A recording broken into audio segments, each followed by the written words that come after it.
I grew up in central Argentina, a very rural area.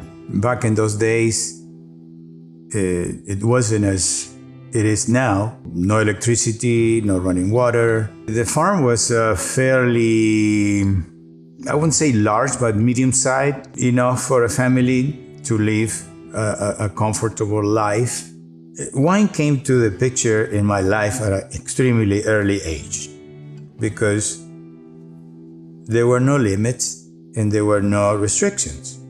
And wine was always part of every single meal, every single day, twice a day. My mom and dad were Armando and Maria Paulina. One of the reasons that we use this name on the wine because she was the sweetest, kindest.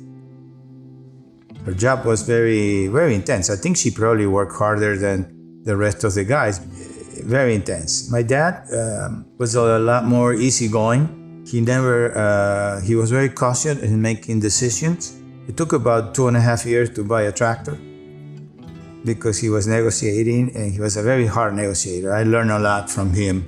Everything was just like one of those adventure movies, because when I look back and where we live, nothing compared to how I grew up.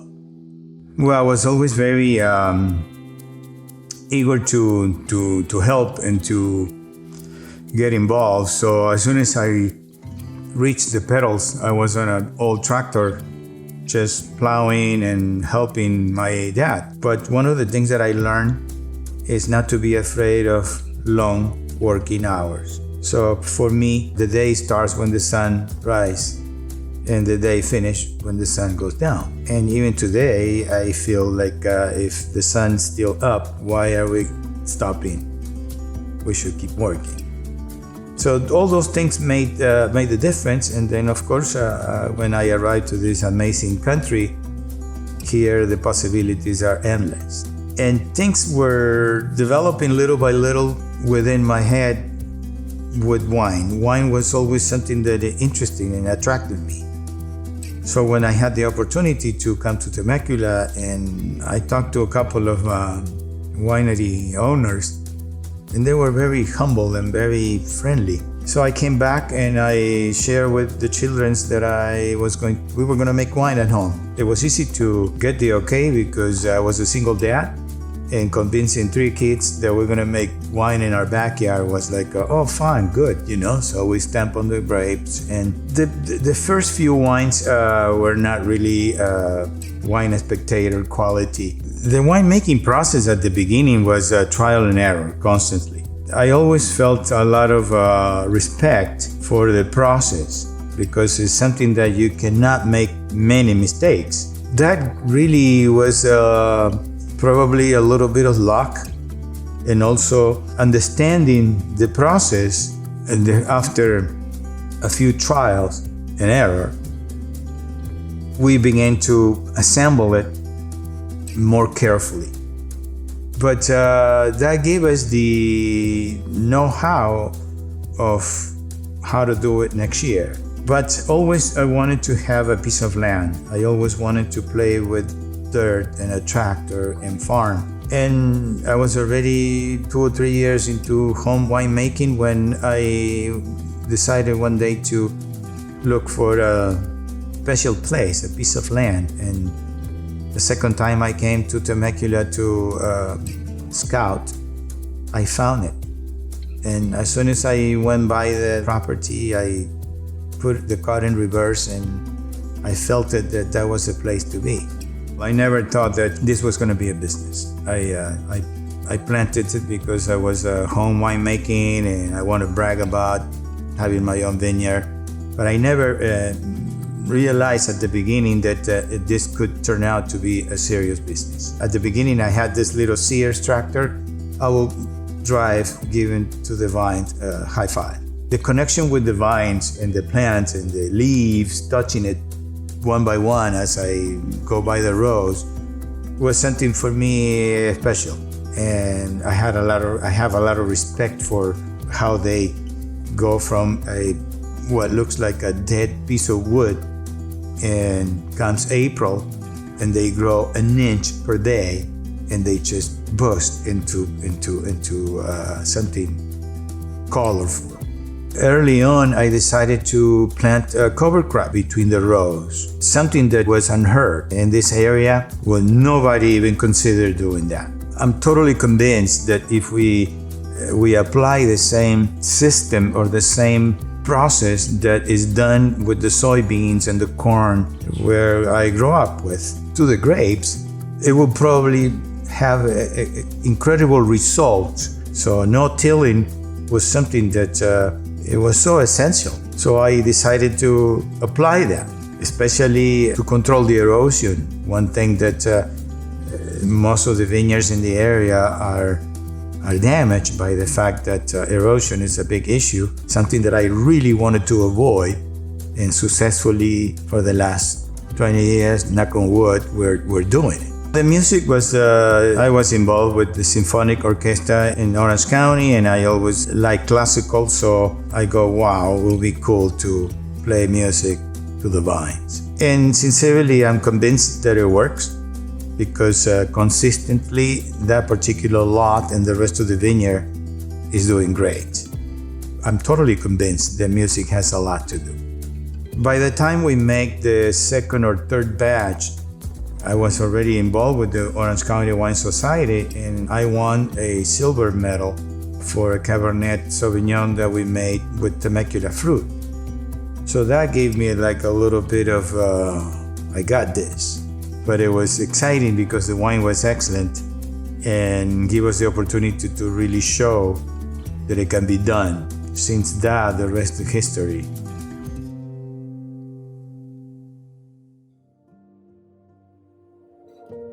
We got Damien, my son, involved in winemaking since day one. You know, I think he even went to Home Depot with me, and we picked up the brand new bins to squeeze the grapes. Actually, I never really asked him if he wanted to inherit the torch, but he never said no too. So I'm happy that the transition went smooth, and we're still together and making decisions. You know, when I graduated college, I took him to lunch one day and I said, hey, I want to be your business partner. And he damn near laughed me out of the room and point blank said, you know, you bring nothing to the table. It was a hard truth to hear, but he was absolutely true. And now that I'm, running the winery, I completely understand that I brought no capital to the table and I brought no work skill to the table. So partner, but I'm very happy that he said that to me, because I went out, got a corporate job, cut my teeth in the corporate world. It's not easy. It's not easy for a person that is intense and involved to pass the responsibilities. It took me a while. And little by little, thank God and thank all the understanding and his effort, here we are today, you know. It's something that we aligned easy. It was just getting used to each other's style was, I think, the most challenging part. And, you know, making wine with my dad, it's still something that he's the ultimate quality control. You know, anytime that I want a new project, or if we're so close to bottling something, I still seek that seal of approval. And if he likes it, I know that our wine club's gonna love it. It was very clear to me that the goal was to make world-class wine. And he took a tremendous step forward, and I felt a lot of responsibility to take the next step forward. And that's what I think that the shared vision is that we are building a legacy, we are a family. Farming is at the core of what we do. And now with the involvement of my sisters and I, the vision is still the same.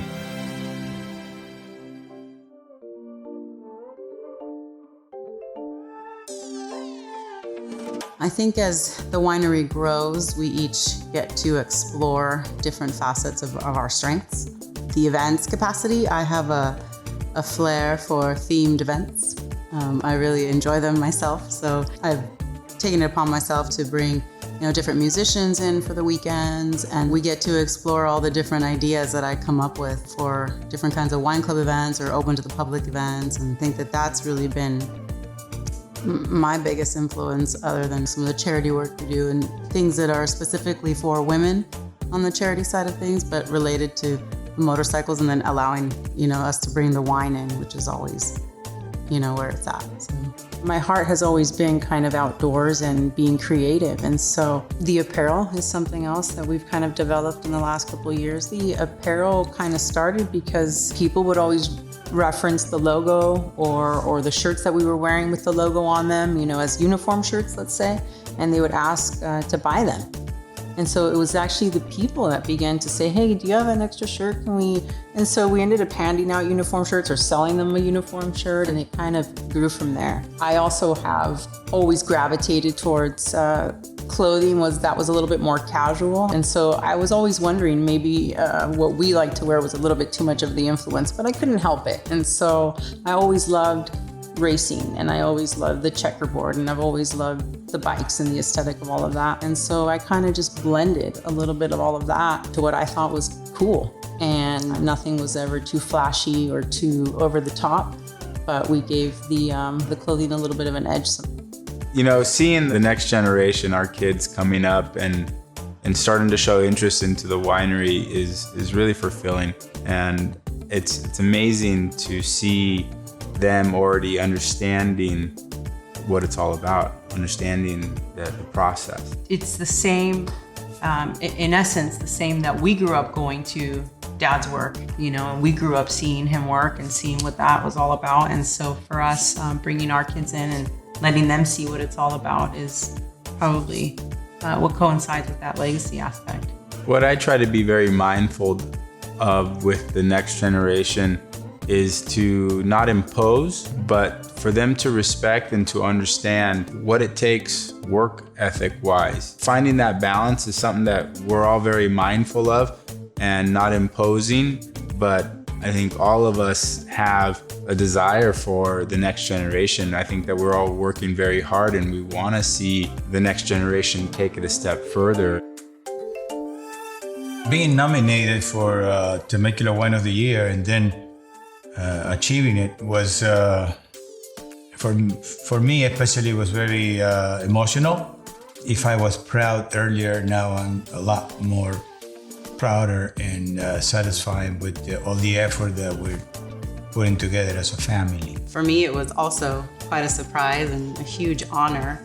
I remember going into that afternoon thinking, man, I wonder if it's a long shot, because we were up against some amazing wineries in the area. And I think it's a testament to a dream and then the perseverance to really achieve it. It felt like it cemented the relationships with the other wineries locally to get that support. To be recognized on a national level for the achievements of our wine is very humbling, because our intentions were never to be here. Our intentions were always just to make wine for our family and friends. For me, the most important part of what I do is to represent our family in the best way possible. I feel a tremendous amount of responsibility for the weight of our last name, and a family together creating incredible wines and carrying on a legacy is something that I strive for. I personally think the future is very bright and very spectacular because of a statement on the back of our label. We have a lot of passion. Our future, especially for them, is really, really admirable. Above all else, Family unity is our priority. Nurturing the soils of our vineyards is our legacy. Handcrafting exceptional wine. it's our passion.